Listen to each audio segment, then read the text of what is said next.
Vamos lá abrir a nossa Bíblia. Em Atos dos Apóstolos, como foi bem falado aqui para o pastor. Eu vou ler aqui na tradução NVI.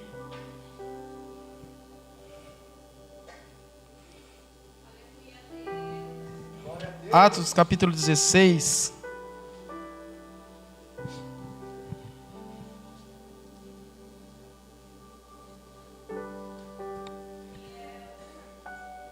Eu vou ler aqui a partir do verso 16 até o 26, amém?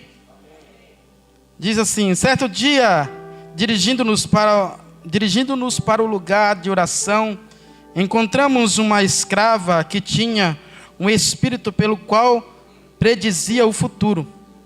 Ela ganhava muito dinheiro para os seus senhores com adivinhações. Essa moça seguia Paulo e a nós, gritando: estes homens são servos do Deus Altíssimo e anunciam o caminho da salvação. Ela continuou fazendo isso por muitos dias. Finalmente Paulo ficou indignado, voltou-se e disse ao Espírito: em nome de Jesus Cristo, eu ordeno que saia dela. No mesmo instante, o Espírito a deixou. Percebendo que a sua esperança de lucro tinha acabado, os donos da escrava agarraram Paulo e Silas e os arrastaram para a praça principal diante das autoridades. Levando-os aos magistrados, disseram: estes homens são judeus e estão perturbando a nossa cidade, propagando costumes que nós, romanos, somos proibidos de aceitar ou praticar. A multidão ajuntou-se contra Paulo e Silas, e os magistrados ordenaram que suas roupas fossem arrancadas e eles açoitados. Depois de serem severamente açoitados, foram lançados na prisão. O carcereiro recebera a instrução para vigiá-los com cuidado. Tendo recebido tais ordens, lançou-o no cárcere interior e prendeu os pés deles no tronco. Por volta da meia-noite, Paulo e Silas estavam orando e cantando hinos a Deus, e os outros presos os ouviam. De repente, houve um terremoto tão violento que os alicerces da prisão foram abalados. Imediatamente, todas as portas se abriram e as correntes de todos se soltaram. Eita glória!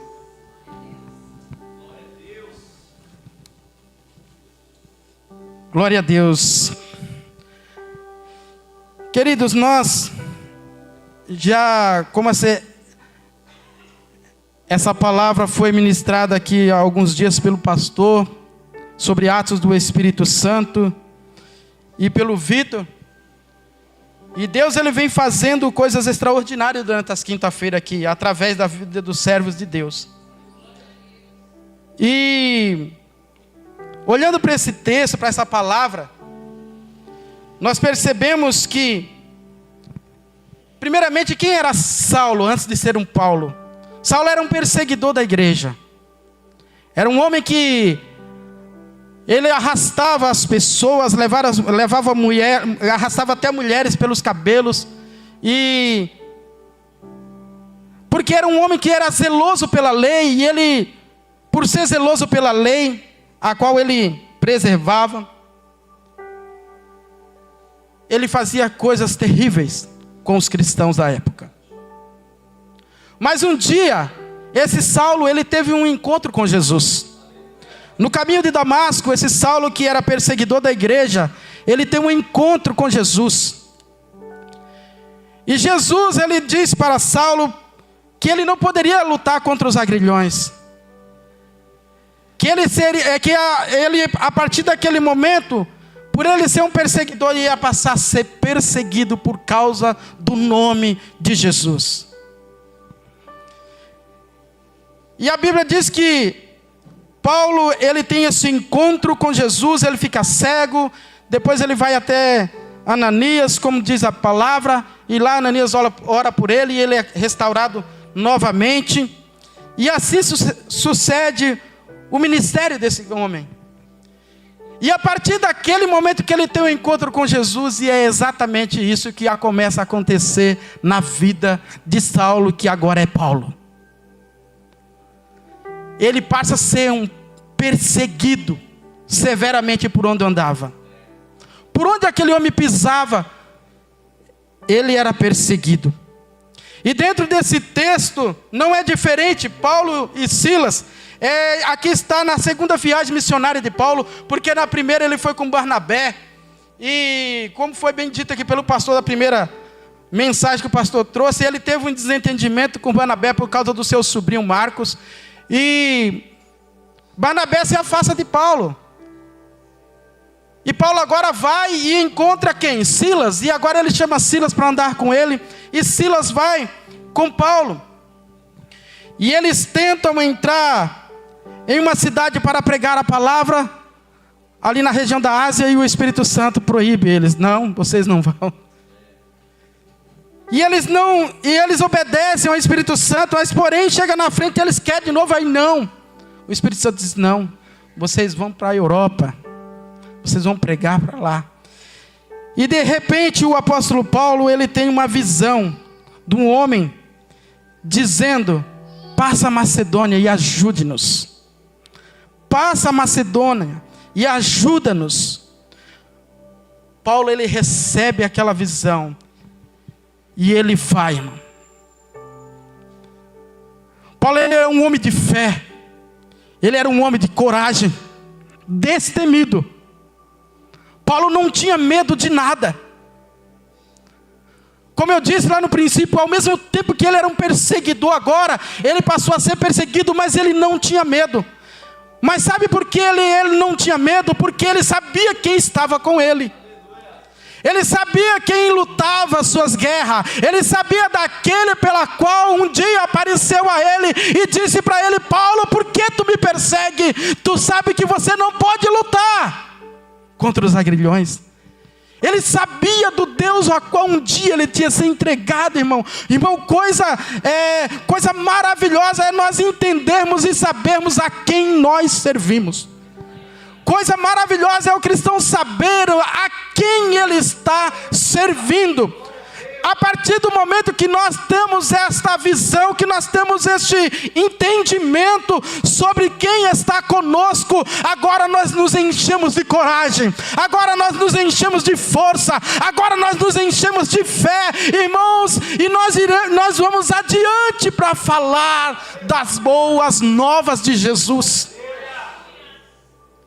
Das boas novas, porque a pessoa cheia do Espírito Santo, irmão, ele não vê obstáculo, ele não vê tempestade diante dele, porque tudo isso é no exterior, mas aquilo que ele carrega dentro é muito maior daquilo que está ao seu exterior, é muito maior. E Paulo, ele tinha esse entendimento.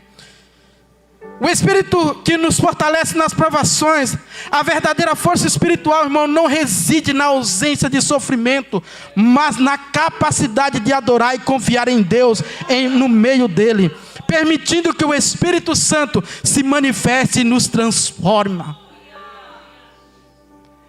É a capacidade que o cristão ele tem de entender que maior é aquele que está nele. Maior é aquele que está nele. E diante disso, irmão, nós iremos falar alguns conselhos aqui, dentro desse texto. O primeiro conselho é a realidade da provação e a perspectiva humana. Paulo e Silas, eles sofreram violentamente uma injustiça por pregar a palavra de Deus. Por repreender um espírito imundo que estava sobre a vida de uma moça. Aquela menina, ela era uma escrava, e ela tinha os seus donos, e ela trazia muito lucro para os seus senhores. E quando Paulo e Silas, ele vai até Filipos, ele chegando lá, a primeira coisa que aqueles homens querem, eles querem orar. E eles vão procurar um lugar para orar, e quando eles vão procurar um lugar, eles vão às margens de um rio. E ele chegando lá encontra algumas mulheres para orar com eles, e ele começa a falar a palavra de Deus ali. E todos os dias, eles faziam essa mesma caminhada para orar. Aí eu já deixo um parênteses aqui.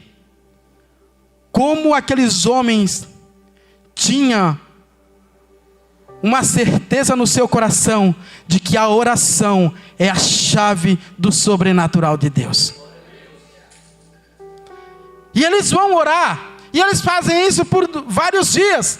E todos os dias que eles iam orar, aquela menina ia gritando atrás deles e dizendo: lá estão os santos homens de Deus, que anunciam o caminho da salvação.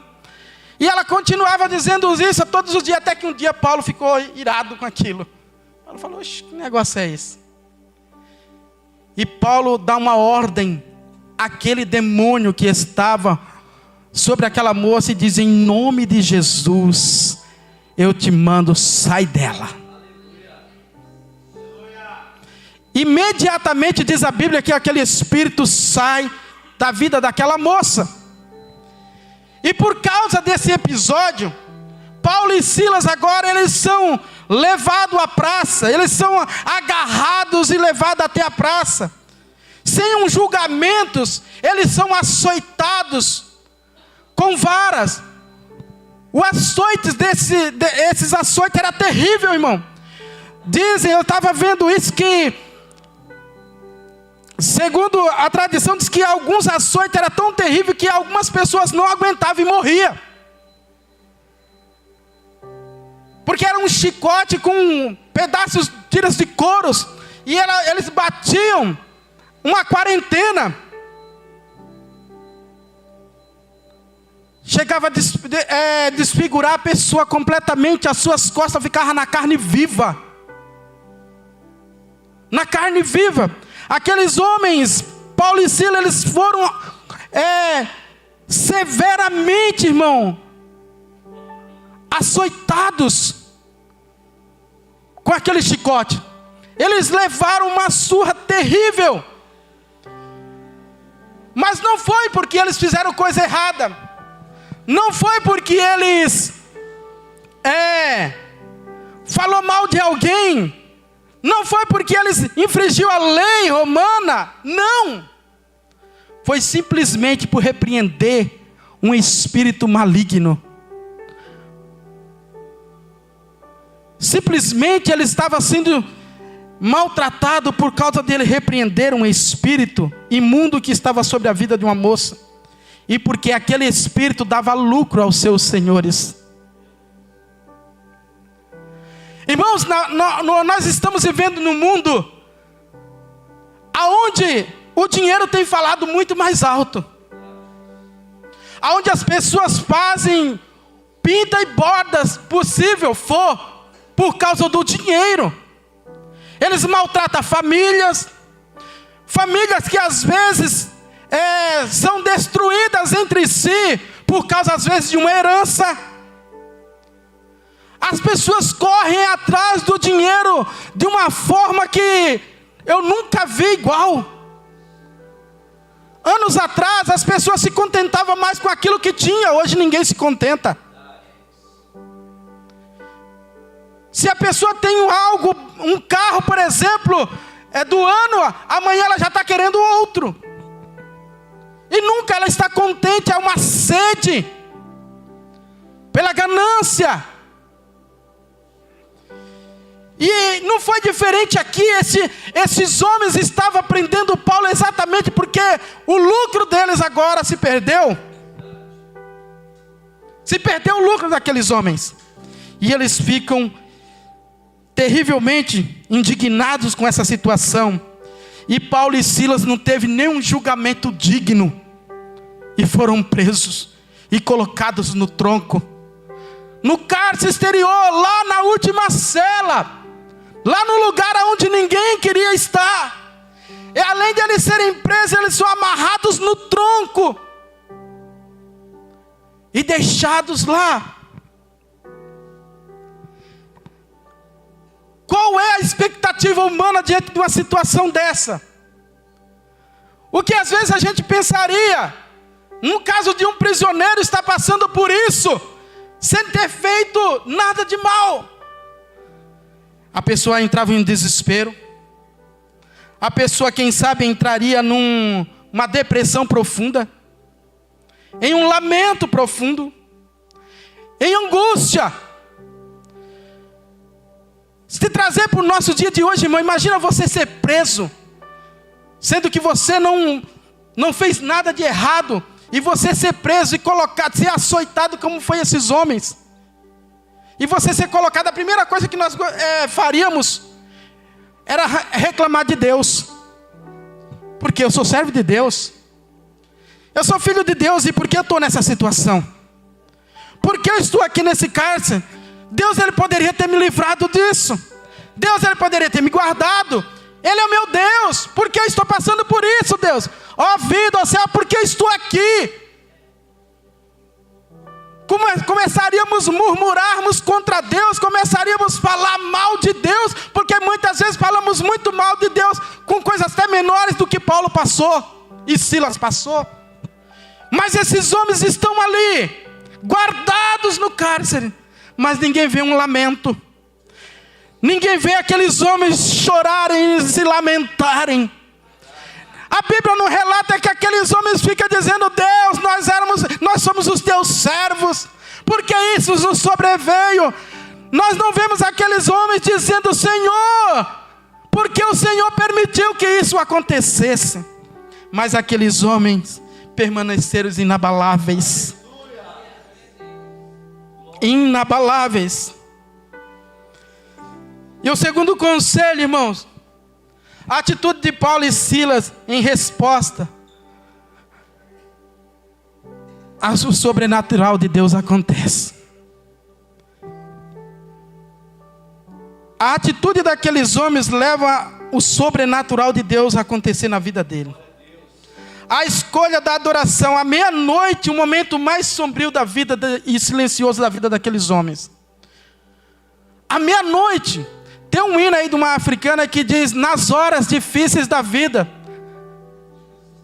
Jesus vai estar lá. Nas horas amargas da vida, Jesus estará lá. Paulo e Silas, eles estavam ali naquele cárcere privado, eles estavam ali, mas ele poderia ter tomado qualquer outro tipo de escolha, qualquer uma escolha que não agradassem a Deus, mas a escolha daqueles homens, eles escolhem agora, quem sabe, eu conjecturo, não está na Bíblia, mas eu posso imaginar que de repente Paulo olha para Silas, Silas olha para Paulo, as costas todas ensanguentadas, eles amarrados, aí ele diz: Paulo, não há muito o que se fazer, e Silas, não há muito o que se fazer, então qual o hino aí nós vamos começar a cantar? Vamos começar a louvar, porque Ele nos deixou com vida.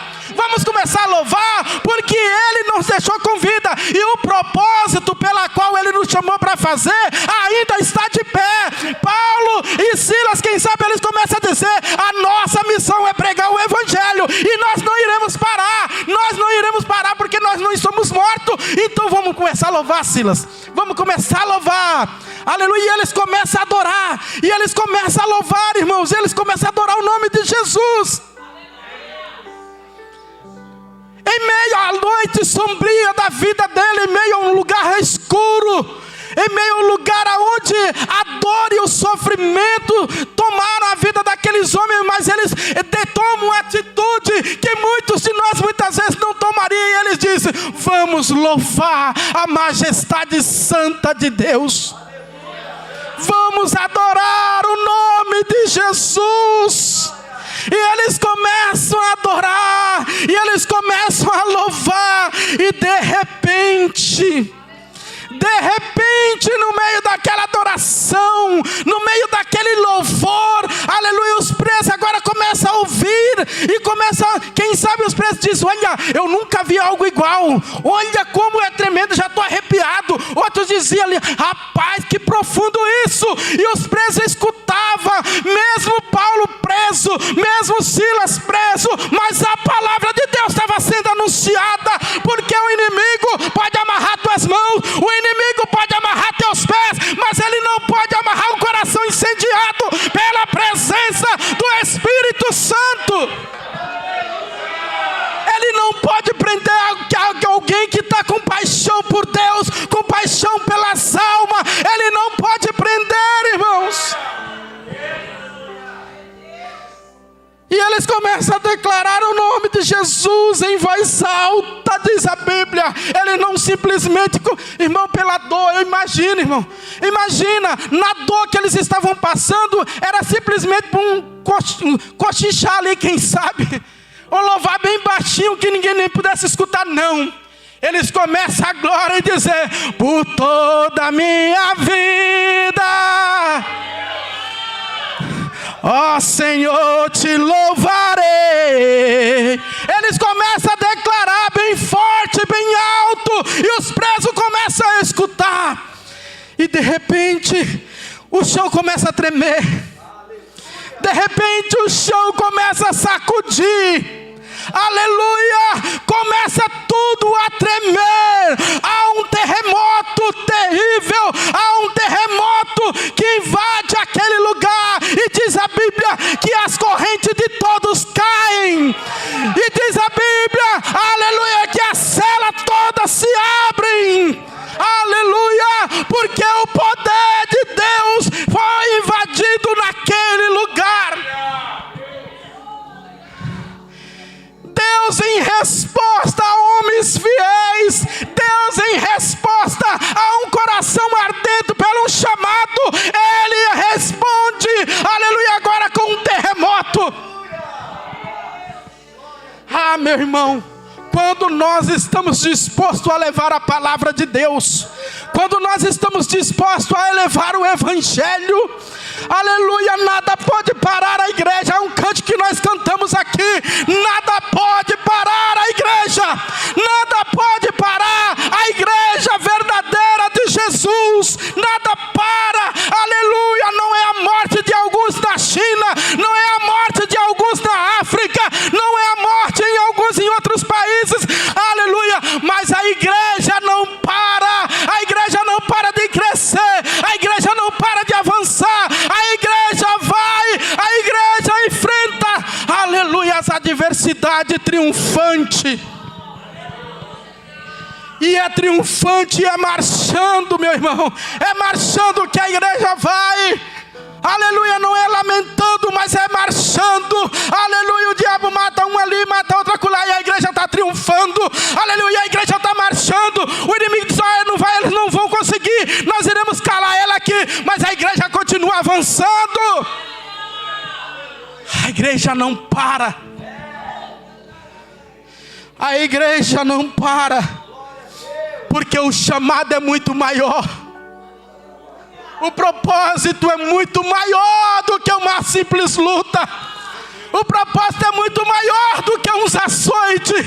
O propósito é muito maior, aleluia, do que uma noite terrível. É muito maior, irmão. Paulo sabia disso, porque a verdadeira paz interior, aleluia, ele mesmo diz lá, se não me engano, em Filipenses, que a paz que excede todo entendimento, ela guardará os corações.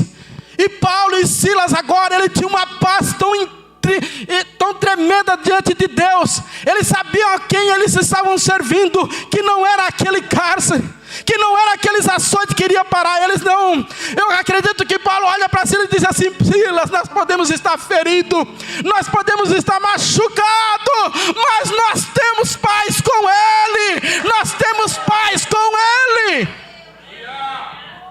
A nossa paz não vem da circunstância, a nossa paz está dentro, porque nós somos casa morada do Altíssimo. Aleluia. Oh, glória a Deus. Aleluia. E eles escolhem adorar durante a meia-noite. Eu não sei qual momento da sua vida você está vivendo. Quem sabe você esteja na meia-noite. Quem sabe você esteja exatamente nesse lugar sombrio. Quem sabe você esteja exatamente neste momento de dor, neste momento de tristeza de alma. Quem sabe você está exatamente na meia-noite.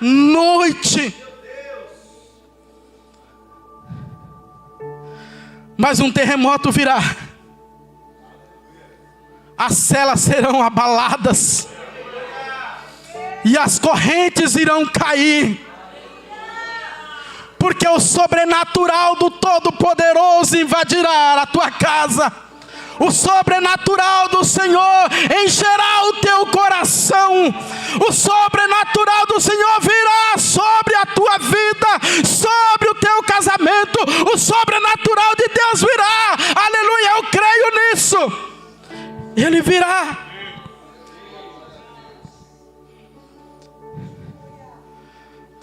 O poder do louvor em meia-noite, essa é a atitude demonstrada a verdadeira liberdade, que não depende das circunstâncias externas, não depende de condição de coração, é de coração, aleluia, que eles estavam cheios da presença do Espírito Santo. O testemunho daqueles homens foi tão forte, ao eles cantarem diante do seu sofrimento, que quando aquele terremoto começa a acontecer e as celas de todos ali abertas e as cadeias se rompem, o carcereiro estava dormindo, e de repente aquele carcereiro, ele acorda, e ele percebe que as cadeias foram abertas, e aquele homem pensa que todos os presos fugiram. Ele pega uma espada para se matar, para se suicidar.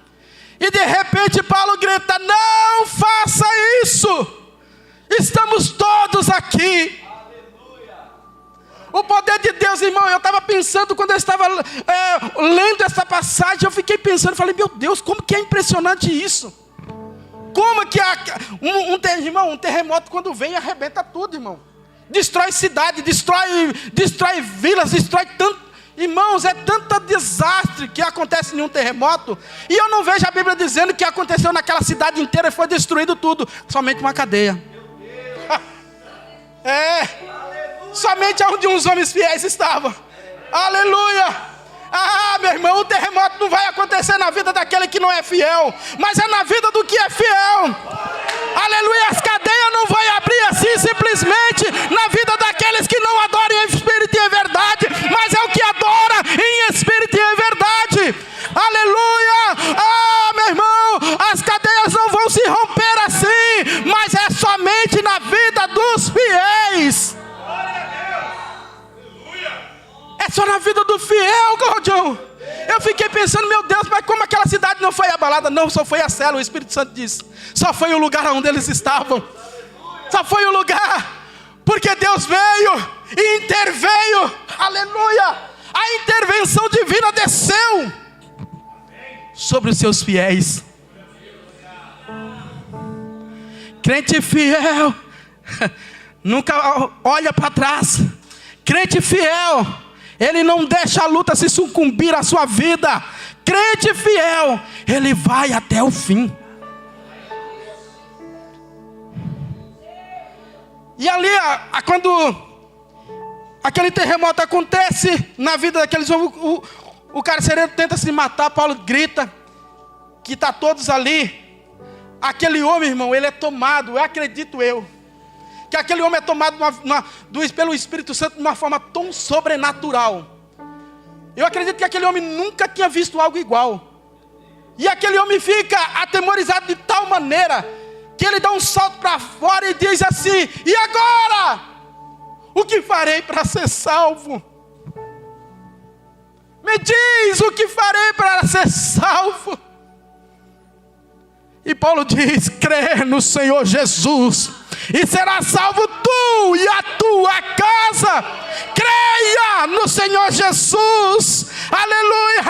Paulo, em outras palavras, meu irmão, eu acredito que Paulo estava com o coração tão ardente da presença de Jesus, que Paulo, na Bíblia não está dizendo, mas eu acredito que Paulo diz: meu amigo, tu sabe todas as ações que levamos, tu sabe tudo isso que nós nós sofremos, e tudo isso foi por amor a Jesus. Tudo isso é porque nós temos uma missão. Nós temos que pregar a palavra, e você é um desses alvos agora para o evangelho alcançar.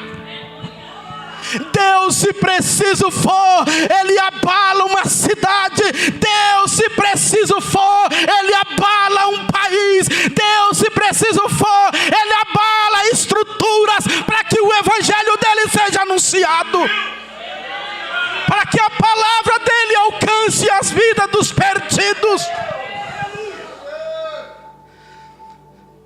Nada vai parar o que Deus tem para fazer.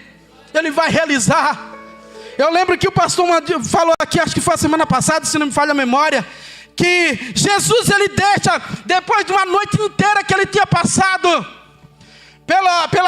ali por uma tempestade com os discípulos, e o lugar de Jesus, de descanso de Jesus era Cafarnaum, mas Jesus, ele pega e fala, meia-noite já, meu irmão, olha meia-noite de novo, altas horas da madrugada, e Jesus olha para aquele discípulo, todo mundo cansado, imagina, suor descendo, discípulo, chegar em casa, tomar aquela água gelada, e Jesus agora diz para ele, não, nós vamos para a região de Tira de Gadara, para a região de Gadara. Os discípulos, quem sabe os discípulos falaram, mestre, pelo amor de Deus, o Senhor trabalhou o dia inteiro, nós estamos aqui a noite toda, essa tempestade que quase nos mata, e o Senhor agora quer ir para as regiões de Gadara. Você sabe onde é Gadara? É um lugar. Mas Jesus falou, porque lá tem uma alma. Lá tem uma alma.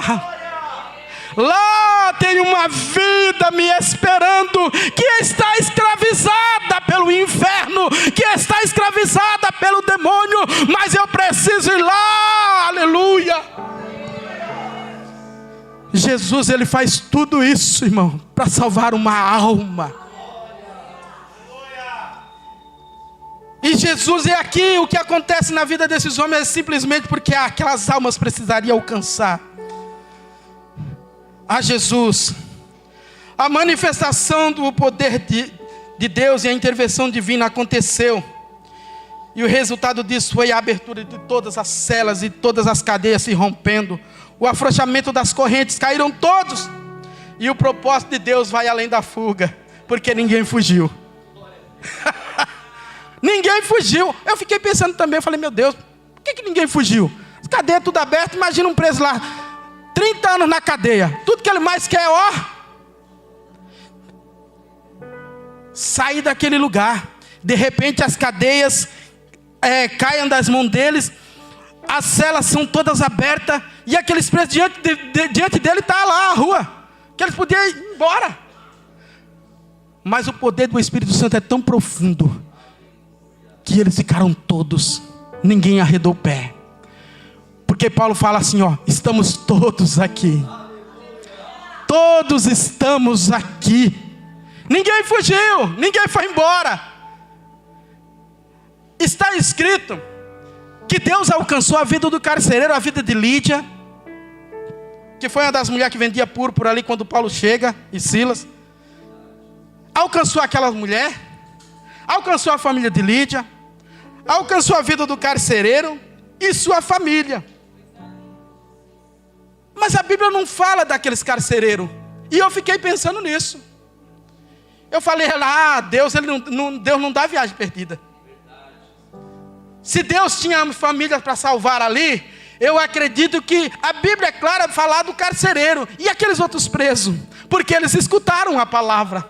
E onde a palavra entra, a Bíblia diz que ela é como espada de 2 gumes, que ela penetra até a divisão da alma, as juntas e medula, é apta para discernir pensamentos e intenções do coração. E aquela palavra, ela foi cortando aqueles corações. A palavra, o Espírito Santo foi abrindo o caminho. Aleluia, a palavra entra naqueles corações. Eu acredito, irmão, que a cidade de Filipos nunca mais foi a mesma, porque um dia homens de Deus chegaram ali.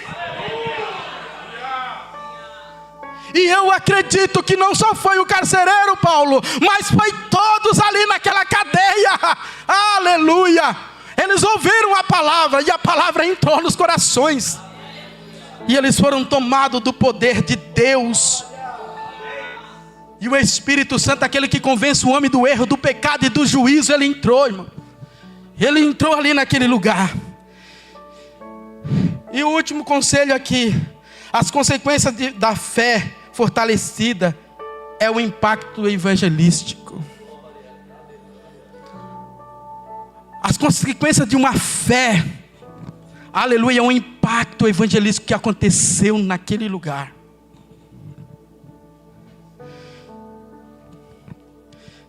Certo tempo atrás nós estávamos pregando aqui, embaixo dos pontilhões de Itaquá, aqui, ali perto do, eu não sei se eu contei aqui uma vez, embaixo daquela ponte onde passa o rio Tietê. Eu nem sabia que ficava gente ali embaixo. E um rapaz que estava comigo uma vez, ele falou assim: não, tem gente lá embaixo. Eu falei: não é possível. Ele falou: tem, vamos lá. E a gente foi descendo, quase caindo, porque só tinha um lugar de pisar o pé. Se caísse, caía dentro do rio. E aí a gente foi descendo devagarzinho. Quando eu cheguei lá, peguei uma lanterna, quando clareamos, tinha 3 homens. 3 homens debaixo da ponte. Irmão, quando nós começamos a pregar a palavra de Deus ali, um era presbítero, afastado dos caminhos do Senhor. Quantas almas perdidas, irmãos. Quantas almas estão sofrendo. E muitas vezes nós estamos de braços cruzados. Muitas vezes nós estamos parados. Nós iremos encontrar dificuldade para que a palavra vá, mas Deus estará com você. Deus estará comigo. O Espírito Santo falava profundamente ao meu coração, diz: não pare. Anuncie. Não é você, é eu através de ti. Anuncie a palavra. Paulo disse que há tempo e fora de tempo. Anuncie o reino. Anuncie no nome de Jesus Cristo. Talvez você diga: irmão, eu não sei dizer. Não é você que dirá, é o Espírito Santo que falará por você. É Ele que convence, irmão. É Ele que vai convencer o teu marido. É Ele que vai convencer a tua esposa. É Ele que vai convencer os teus filhos. É Ele que vai convencer a tua parentela. Porque o carcereiro, ele primeiro recebeu a palavra. E diz a Bíblia que quando ele recebe a palavra, irmão, aquela palavra entra no coração dele. Ele agora, sabe o que ele faz? Ele vai lá em Paulo e em Silas e começa agora a lavar as suas feridas. Agora aquele homem está tão feliz que ele começa a lavar as feridas de Paulo e de Silas. E agora ele diz: vai até minha casa, vamos lá até minha casa. E Paulo vai até a casa dele e diz a Bíblia que todos da sua família, aleluia, foram alcançados e batizados, aleluia, todos foram alcançados. Lá na minha casa foi só a minha irmã que começou primeiro. Hoje a minha irmã, minha sobrinha, meu sobrinho. Hoje é uma multidão. Sabe por quê? Porque o evangelho às vezes ele começa com um. Deus alcança um. Porque Deus não precisa de muito para fazer o que Ele tem para fazer. Quem faz a obra é Ele. Quem faz a obra é Ele. Eu já até passei do tempo, amém, irmãos? Vamos colocar de pé em nome de Jesus.